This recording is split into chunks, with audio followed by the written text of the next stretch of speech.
So let's move away from the realm of consumer electronics and see how you might go about augmenting a product in a complete different context.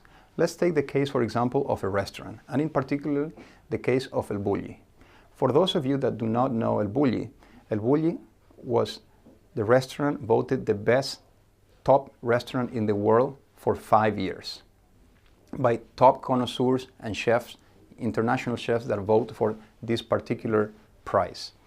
Now, the restaurant was run by Ferran Adrià, the famous chef, and part of what the customer is paying for coming to this restaurant is to be able to come to see the master himself, the creator of that kind of food called molecular gastronomy that consists of surprising customers through small tapas or portions or rations of food that are completely unexpected to what they look or how you may have expected to look once you put them in your mouth. Molecular gastronomy is part of what you're paying to come to El Bulli, right?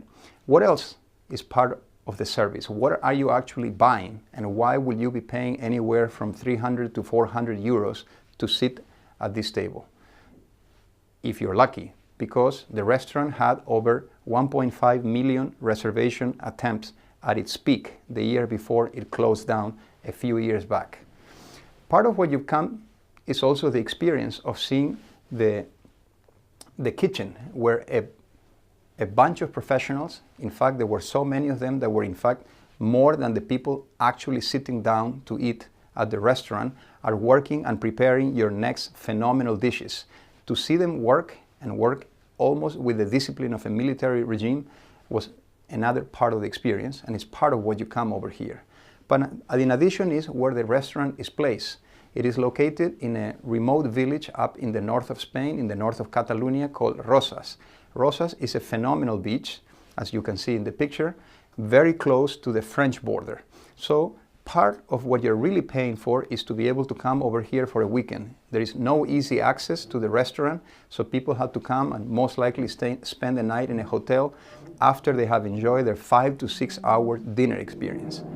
But that's not the end of it. What else are you really paying? Why were there so many million reservation attempts when he can only fit anywhere between 50 to 60 people dining at the restaurant on any particular night during the only 6 months of the year in which it was open?